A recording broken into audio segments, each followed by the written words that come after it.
Ketemu ngomong apa? Aja ngerokok terus. Oh, aja ngerokok terus. Terus? Oke, Terus? kata Gus Dur, tenanan yo. Hmm. Terus aku ngomong tenanan. Hmm.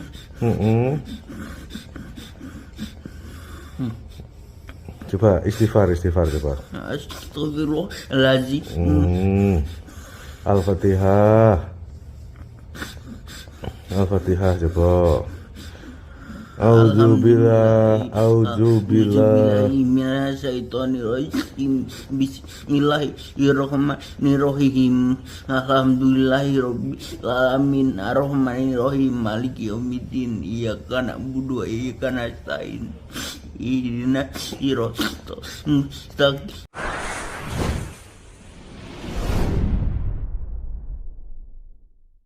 Bismillahirrahmanirrahim. Saya akan mengkagumi Gus Dur dari segi fikih.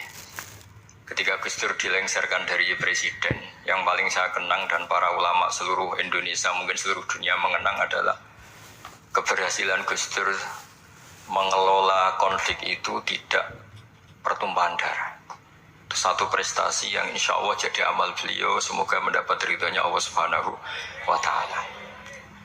Karena yang paling dihindari oleh Islam sebisa mungkin adalah jangan ada darah menetes, apalagi hanya demi kekuasaan. Sehingga Rasulullah SAW sampai berdamai ketika terjadi tarik ulur di Sulhul Hudaybiyah.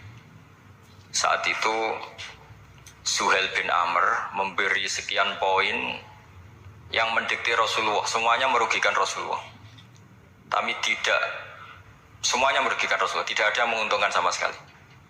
Tapi Rasulullah menuruti itu semua demi tidak bertumpahan darah. Padahal Suhail bin Amr zaman itu masih kafir. Sehingga menjadi fikih bahwa perdamaian itu harus kita jaga. Sampai ada ayat wa in janahu lisalmi fajnalaha wa tawakkal 'ala Allah. Jika mereka ingin damai, kamu harus menuruti itu. Sehingga damai itu pula yang zaman era Gus Wahid, ketika beliau menginginkan negara berdasar Islam, itu banyak di buku, termasuk beliau panitia 9 persiapan kemerdekaan, Pebuki, juga tadi Gus Solahuddin cerita, beliau akhirnya kompromi juga dengan negara yang berbentuk Pancasila. Kemudian itu disosialisasikan era Muktamar Situbondo, yaitu Kiai Haji Ahmad Siddiq, didukung oleh Gus Dur karena zaman itu beliau kalah sepuh sama Kiai Haji Ahmad Siddiq. Jadi itu fikih-fikih yang saya menjadikan pengagum Gus Dur, karena ibadah Darul Mafasid Muqaddamun ala Jalbil Masalah adalah ibadah yang luar biasa. Berikutnya saya mohon sama Kiai Haji Solahuddin Wahid, berkenan saya cara berpikir begini untuk Gus Dur. Jadi saya ini dari keluarga Kiai, saya juga senasab dengan keluarga Mbah Hashim karena sama-sama turunan Mbah Sambul Asem. Jadi beliau adalah Abdurrahman bin Wahid bin Hashim bin Asy'ari bin Wahid lagi, terus bin Abdul Halim 2 sampai Mbah Sambu. Kira-kira nasabnya sama dengan saya, dengan Mbah Hamid yang dari jalur itu. Saya mau bercerita begini.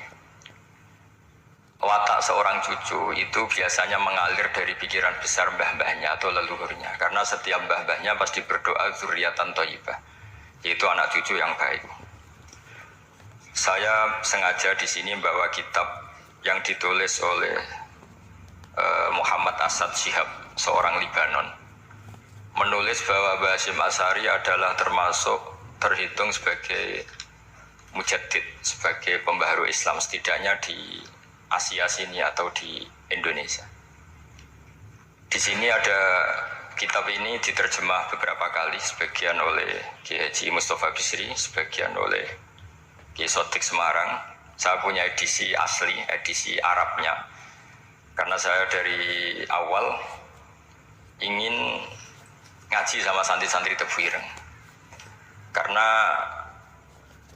buyut-buyut saya itu termasuk gurunya Mbah Soleh Darat. Jadi buyut saya yang di Kudus, Pondok Damaran itu dulu Mbah Soleh Darat pernah ngaji di situ. Dan Mbah Hasyim kecil pernah ngaji sama Mbah Soleh Darat.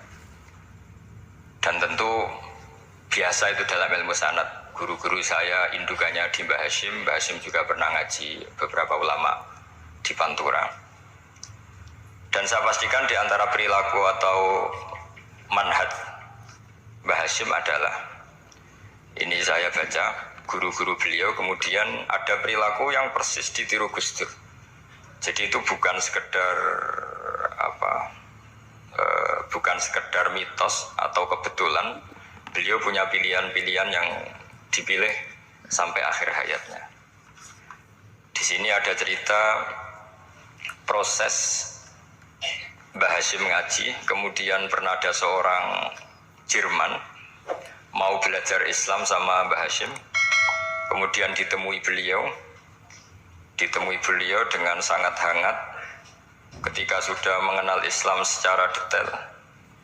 Ya, saya ulang lagi, ketika sudah mengenal Islam secara detail, beliau ngendikan, kamu jangan tergesa-gesa, kata beliau, kamu harus menerima Islam ini secara al-bayyinah, secara argumentatif, secara logika yang benar, jangan karena terpaksa. Itu pula yang akhirnya Mbah Hasyim mendorong khurriyatul fikri, orang itu harus merdeka dalam berpikir. Itu pula yang mengilhami Rasulullah SAW ketika Sulhul Hudaybiyah.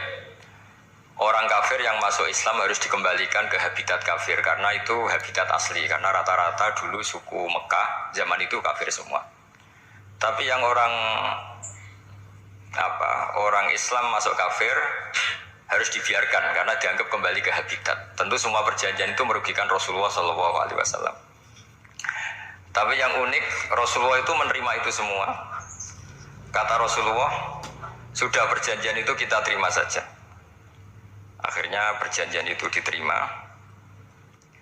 Kemudian tapi Nabi hanya minta satu hal. Orang kafir Quraisy tidak boleh melarang orang diskusi Islam. Akhirnya mereka diskusi tentang Tuhan, tentang agama, tentang macam-macam. Sehingga mereka akhirnya membandingkan, namanya punya Tuhan batu sama Tuhan yang disebut Muhammad. Tentu mereka masih jangkar pakai nama Muhammad. Mereka diskusi. Kalau kita punya Tuhan berhala, efeknya begini-begini. Kalau Tuhan kita banyak, efeknya gini-gini. Diskusi. Yatafawaduna fil hadis. Mereka diskusi secara terbuka. Terus fama ahadun ya'kilu syai'an illa dakhala fihi. Kemudian seseorang yang berpikir secara benar, yang mengenali Islam, pasti akan masuk Islam. Sehingga karena mereka diskusi bebas tanpa tekanan, akhirnya mereka memilih Islam. Dan setelah mereka Islam, mereka akhirnya ikrar Islam sama ikrar ya cara sekarang ikrar, kemudian menjadi Muslim. Dan otomatis perjanjian itu dibatalkan. Makanya kata Imam Zuhri, guru Imam Malik, maka nafathun a'zuma fil Islam min sulhul Hudaybiyah. Enggak ada kemenangan Islam sehebat kemenangan dalam Hudaybiyah, yaitu orang berbebas berpikir. Kemudian kebebasan berpikir ini pasti mengarah ke mengaku yang benar, menanggalkan yang salah. Tentu orang dulu mendewa-dewakan Lata Uzza, pokoknya menuhankan makhluk, menjadi sadar bahwa itu aneh. Kenapa kita harus sembah batu yang dipahat, kenapa kita harus menyembah makhluk dan sebagainya, dan akhirnya mereka Islam. Tapi dulu kalau suasana perang itu keinginan orang hanya ingin menang kalah. Jadi yang kafir itu hanya ingin menang, pokoknya jangan sampai kalah, nggak pernah berpikir Islam itu apa. Di mana-mana perang itu ya pikirannya menang kalah. Tapi setelah nggak ada perang, meskipun segala perjanjiannya merugikan Islam, orang akan berpikir secara objektif. Makanya fama ahadun yaqilu syai'an illa dakhala fihi. Tidak ada seseorang yang berpikir tentang Islam kecuali akhirnya masuk Islam. Sehingga itu disebut maka nafathun a'zama fil Islam min sulhul Hudaybiyah. Enggak ada futuhat yang sebesar sulhul Hudaybiyah. Ya, kitab ini namanya Wadi'ul Labinat Istiqlalil Indonesia. Mungkin santri Tebireng mungkin lebih tahu ya, karena harusnya lebih tahu. Jadi kalau tahunya baru sekarang ya rodo innalillahi wa inna ilaihi rajiun. Jadi saya tidak perlu bangga lebih tahu, karena memang seharusnya Anda lebih tahu. Kalau tidak ya keterlaluan. Ya namanya itu Wadi'ul Labinatil Istiqlal al Indonesia. Ini saya baca, tapi ini Demi Gus Dur artinya bahwa pilihan-pilihan itu mulai ada zaman Mbah Hasyim Asy'ari. Saya baca satu-satu ya, mulai kredibilitas ilmu beliau, karena dalam Islam itu harus ada sanad. Saya pernah ditanya seorang ilmuwan, Pak Bahak, kenapa Islam itu harus ada sanad? Kita kan orang cerdas, kan bisa berpikir sendiri, ngapain nunggu pikirannya orang-orang, kata saya. Terus saya bilang agama itu agamanya Allah dan Rasul. Kalau pikiran kamu namanya agama kamu, bukan pikiran agama, kata saya. Kalau kamu punya pikiran, yang namanya pikiran kamu, tidak agama. Kalau agama itu harus bersanad. Jadi pikirannya Mbah Hasyim sama dengan pikirannya Mbah Mahfud pikirannya sama dengan Said Abi Bakar Sato, Said Abi Bakar Sato sama dengan Sayyid Zaini Dahlan, dan seterusnya sampai logika itu sampai Rasulullah Shallallahu Alaihi Wasallam. Saya beri sekian contoh. Pikiran yang kita ciptakan bisa salah, misalnya begini. Dulu misalnya Nabi pernah bersabda, al-qatil wal maqtul finnar, pembunuh yang dibunuh sama-sama neraka. Jadi idal taqal muslimani bisayfihima fal qatil wal maqtul finnar. Jika dua orang muslim bertemu sama-sama bawa pedang, maka yang bunuh maupun yang dibunuh itu sama-sama masuk neraka. Makanya kita harus syukur sekali Indonesia itu paling menghindari membunuh, karena kalau sesama muslim membunuh itu ancamannya berat, sama-sama masuk neraka. Bukan sekedar diboyong dari pondok Tebu Ireng itu neraka. Kalau dibayang pondok gampang, nanti pondok lain gampang. Terus logika sahabat begini, hadza al-qatil fama balu maqtul. Oke ya Rasulullah, kalau al-qatil masuk neraka namanya pembunuh, oke kita terima. Tapi fama balul maqtul, lalu dosanya yang terbunuh itu apa? Wong dia korban kok dia dibunuh? Apa jawabannya Rasulullah Shallallahu Alaihi Wasallam? Jawabannya innahu kana harison ala qatli sahibi. Sebetulnya dia juga mentalnya pembunuh, cuma nasibnya terbunuh. Jadi seperti misalnya sampean hasut saya, itu nggak perlu disakeni. Sebenarnya sampean yang inginnya ya menggusur saya, cuma nasibnya tergusur gitu. Makanya kalau ada orang rebutan pacar kok kalah itu udah usah disakeni. Sebenarnya mentalnya dia perebut gitu. Cuma nasibnya kalah gitu. Jadi apa ya? Ya tadi. Ya ini penting ya, penting sekali itu. Jadi sebetulnya ketika duel itu semuanya kan mentalnya pembunuh. Maka dia nasib saja sebagai maktul, tapi mentalnya pembunuh. Karena dia mentalnya, niatnya, komitmennya pembunuh, maka dia sama-sama di neraka. Maktul itu faktanya terbunuh, tapi mentalnya pembunuh, sehingga hukumannya sebagai pembunuh. Sama kalau sampean berebut itu mentalnya ya perebut, cuma nasibnya kalah atau terebut. Itu soal nasib. Ini saya baca dulu ya guru-guru Mbah Hasyim supaya clear. Selama ini yang dikenalkan beliau ngaji sama saya Mahfud, saya Khotib Minangkabau. Ini di kitab ini. Saya baca sesuai harokat yang ada di kitab ini. Nanti kalau sampai tidak cocok karena beda madhab, ya nggak apa-apa, asal pinter saja. Karena baca kitab itu unik. Kadang-kadang satu guru sama guru yang lain itu beda-beda. Dan biasanya guru itu nggak mau kalah. Mbah Mun tuh sering cerita, ada kiai maknani wati ini lanwit alu. Itu muridnya gerutu karena pernah mondok itu.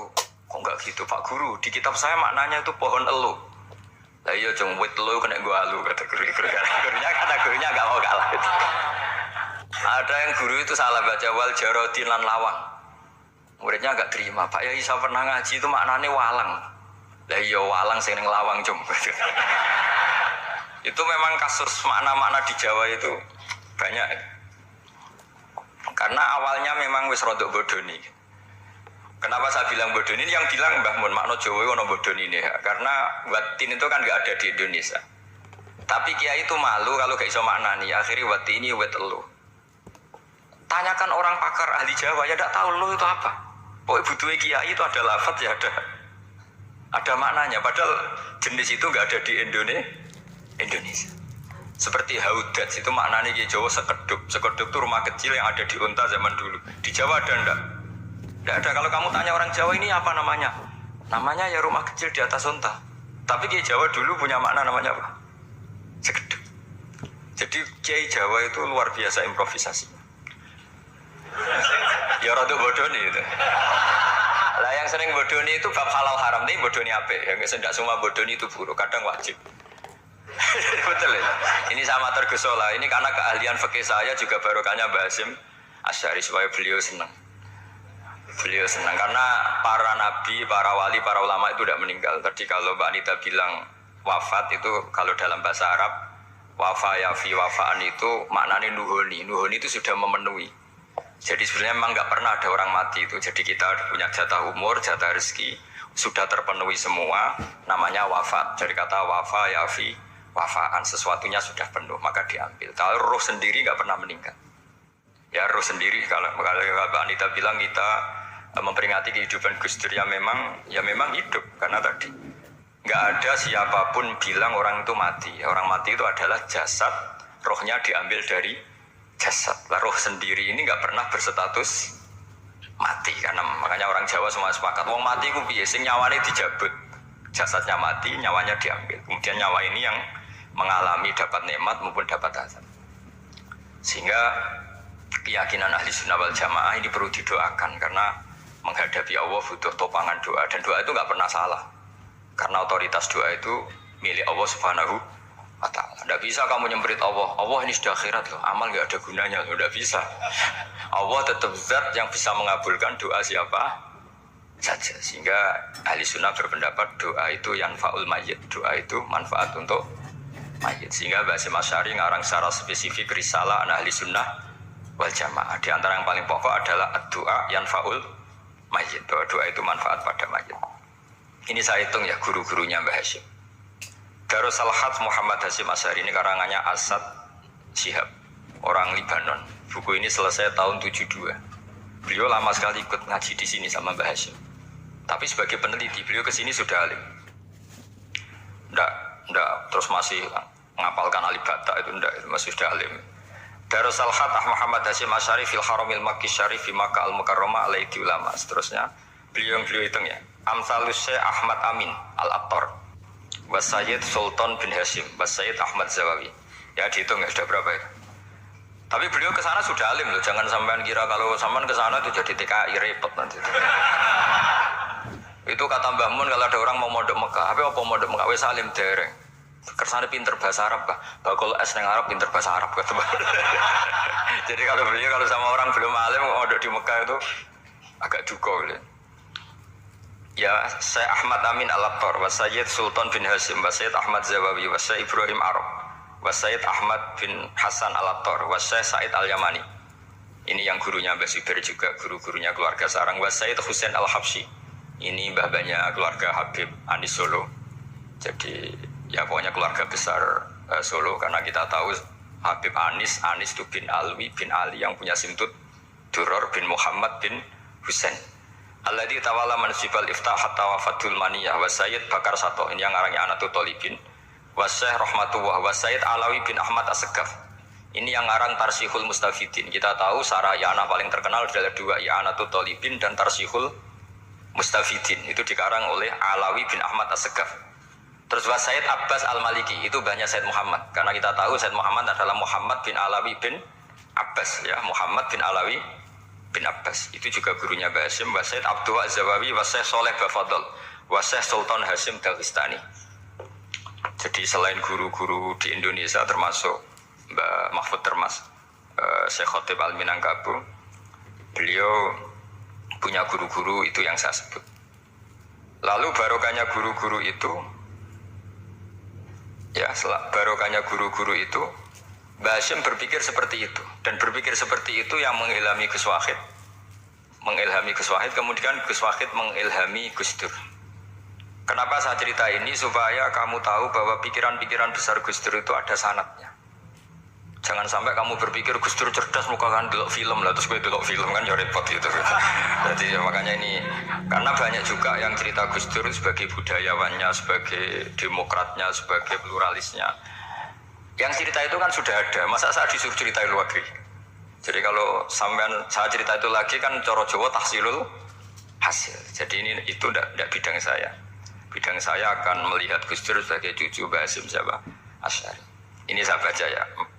Ini bahasa Jerman tapi sudah diagak-agak Arabkan. Ma'al Muhandis Karel von Schmidt. Ini Mbah Hasyim. Jangan kira yang pernah berkawan ya bersosialisasi dengan non muslim itu mulai Gus Dur. Mulai Mbah Hasyim ini di halaman 108 kitab tadi Wadi Ulabinati Istiqlal Al-Indonesia. Kitab ini boleh sampean gasap kok. Nanti setelah ini tak bawa pulang atau sampean gasap gak apa-apa. Ini santri-santri tafsir gak apa-apa. Siap ya? Ya nanti bisa dibaca. Lakot kan seterusnya hakon ziaratil ala Muhammad Hashim maka dalika fi yaum ini 7 Juli tahun 1936 fi maqorihi Tebu Ireng haitsu taqaltu indahu bil muhandis Karel von Smith wa kanatil fursa sa'ikhali tahadus ma'ahu tawilan. Terus setelah itu ini ceritanya muallif menangi Mbah Hashim diskusi sama orang orientalis. Ini kata muallif wa hadhil uqdatu takunu aqidatan wa hiya uqdatul mustasyrikin fa kullu shay'in ya'ti minal ghurbiyin wal irobiyyin wa Eropa ya'tabirunahu dasisah. Jadi zaman itu Mbah Hashim itu sering punya tamu dari Eropa, dari barat, dari macam-macam. Sumastatrodal muhandis fa terus seterusnya sampai. Nah ini cerita saja betapa Mbah Hashim itu perkawanannya luas sekali. Terus ini cerita akhirnya orang ini sampai masuk Islam. Ketika masuk Islam, di antara pesannya Mbah Hashim, saya ulang lagi, di antara pesannya siapa? Mbah Hashim itu beliau bilang kamu harus dipikir-pikir lagi katanya. Itu kan satu kearifan Mbah Hashim ini saya baca karena saya takut ditegur ini, saya juga nunggu surat kok udah datang-datang ini kok. Supaya cepat selesai. Ini bebas. Kalau ada surat malah kebenaran ini karena sudah mulai nyari-nyari. Ya jadi saya mohon nanti kitab ini bisa dikaji di sini. Nanti saya tinggal di sini ada cerita-cerita sampai beliau berteman orang Eropa, terus beliau macam-macam sampai terus saya teruskan. Suma arsalatku syirka ila Indonesia amni 1929 watana kolafika sirim nal mudun wa makata akhiran fi madinati Surabaya di Jawa Syarqiyah wa min huna bada'atil hidayah wa taufiq taqudanihi ilal khairi tahaddas lautil hadis abil amil alladhi yakti fatratas tirab. Jadi orientalis tadi ketika berteman Mbah Hashim lama-lama tertarik oleh Islam. Ketika mulai tertarik dengan Islam, wa sya'ara bil istiqrar aruhi wal amni tam wa kaifa ya'budu rabbahu ibadatan hakikiyah. Terus mulai tertarik dengan Islam, terus konsultasi sama Mbah Hashim. Jadi tertariknya barokahnya Mbah Hashim. Orang ini kemudian wabakiyal muhandis itu insinyur Karel von Smith fi Indonesia hatan dalatil harbul alamiyah sehingga perang dunia kedua selesai wa indama qawamal Indonesiun didal hukmil al-Hollandi fi harbil istiqlal am wa kana muhandis fi sufil Indonesian dafa'u islamuhu liya syarika saterusnya. Terus ini saya cerita, jadi Mbah Hashim pernah mengislamkan orang Belanda, orang Jerman, orang Jerman, terus orang ini hidup di Hamburg sampai akhirnya beliau dakwah Islam di sana. Jadi ini ini pentingnya supaya sampean tahu bahwa Tebu Ireng mulai dulu adalah komunitas internasional. Ya, Tebu Ireng mulai dulu adalah komunitas internasional. Jadi terus ketika ngadepi Indonesia yang dijajah,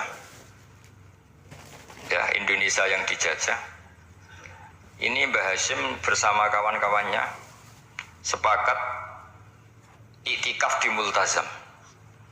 Ini saya baca ya.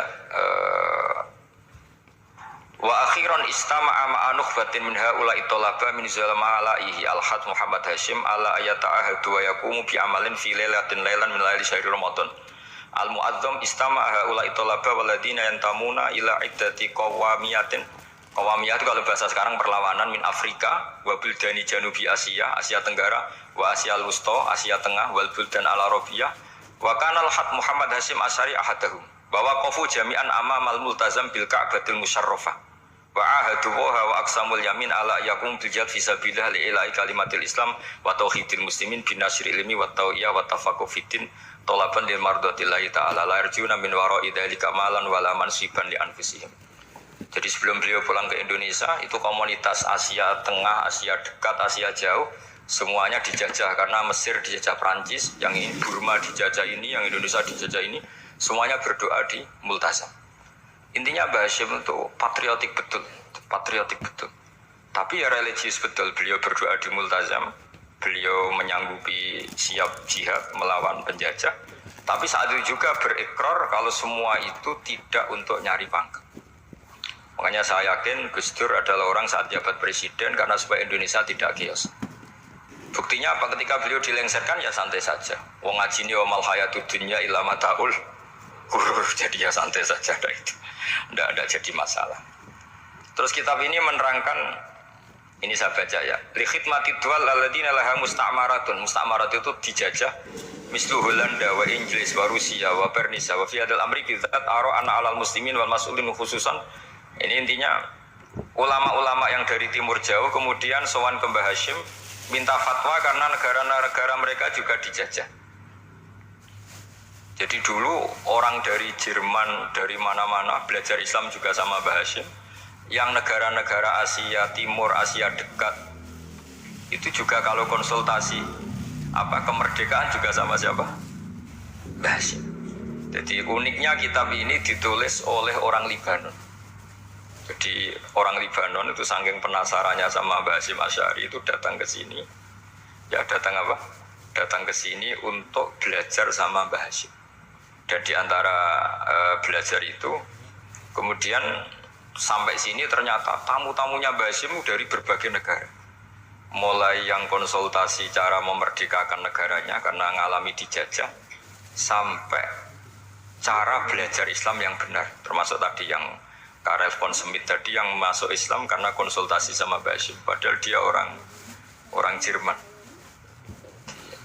Terus di antara kelebihannya Mbah Hashim ini juga ditiru Gus Dur, wal haju Muhammad Hashim la yajidu kharajan ayuna kisau sami' wal mukhatab bal yurahibu bidzalik. Mbah Hashim orang yang enggak tersinggung ketika pendapatnya ditentang atau digugat oleh lawan bicaranya. Beliau santai, tidak terus ya tidak berontak, ya santai aja. Enggak terus angger dibantah, bantah kiai kualat, itu enggak ada sanadnya. Nah ini saya pastikan ya bahwa kehebatan Gus Dur itu kita nggak lepas dari barokahnya siapa? Mbah Hashim.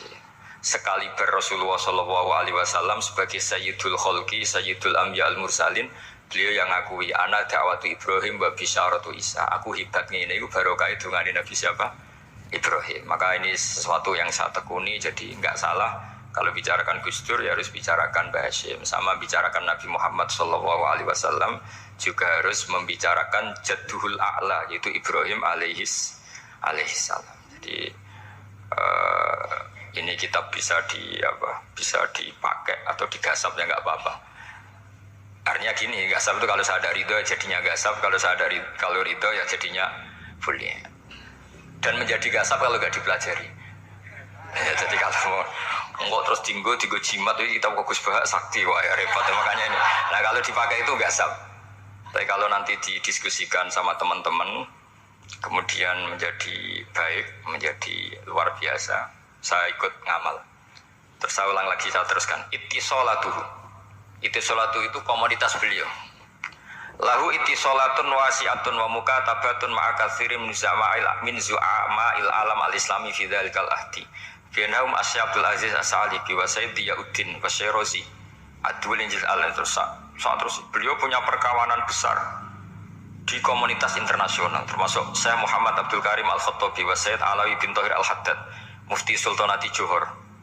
Ya, beliau berkawan dekat sama muftinya kerajaan Johor, wa Muhammad Ali wa Syaukat Ali bil Hindi wa Muhammad Ali Jana Muhammad Iqbal yang terkenal di India itu, wa Sayyid Hibaduddin Asy-Syahrastani wa Wazirul Ma'arif Al-Iraqiyah. Beliau berteman sama PM Irak. Jadi kalau Gus Dur dari Mesir belajar di Irak, ternyata dulu mbahnya teman akrabnya Perdana Menteri apa? Irak. Terus banyak Waro'isu Majlis Tamyiz wa Sayyid Al-Alama Muhammad bin Aqil wa Sayyid Muhammad Jadul Maula wa Sayyid Muhammad Surur, saat terusnya itu. Jadi ini nanti nanti saya tinggal termasuk catatan-catatan ini saya mohon ridho dari Gus Solah dari supaya santri-santri sini belajar bahasa lebih serius supaya gampang. Kenapa saya katakan harus seperti ini? Dulu Nabi Ibrahim itu di antara anak cucunya itu secara lahir ada yang tidak soleh. Karena anak cucu itu punya otoritas sehingga anak cucu ini yang menstatuskan Nabi Ibrahim. Sampai Allah sendiri yang meluruskan pengklaiman itu, yaitu ada ayat maka anak Ibrahimu Yahudiyah wala Nasranian, karena ada orang yang bernama Yahuda bin Yakub bin Ishak bin Ibrahim. Karena Yahuda punya pola tertentu dalam beragama, terus seakan-akan mbah-mbahnya paling ya begitu. Akhirnya Ibrahim pernah disetatuskan sebagai Yahudi. Sampai Allah sendiri yang ngendikan maka anak Ibrahimu Yahudiyah wala Nasrani. Sampai datang Rasulullah SAW yang memaklumatkan saya juga cucu Ibrahim orisinil. Dan saya pastikan Ibrahim itu bukan Yahudi tapi bapak tauhid. Semenjak itu Ibrahim dipulihkan namanya, bukan Yahudi tapi bapak tauhid. Yaitu diistilahkan Nabi millata abikum Ibrahim, semua tauhid adalah nginduk kepada Nabi siapa? Ibrahim. Nah saya ingin santri-santri Tebu Ireng misalnya nanti suatu saat jadi komunitas internasional, jadi orang keren komunitas internasional, itu bukan karena ingin gaya-gayanan terkenal, tapi ingin niru Mbah Hasyim bahwa itu awal dakwah Anda fil alam.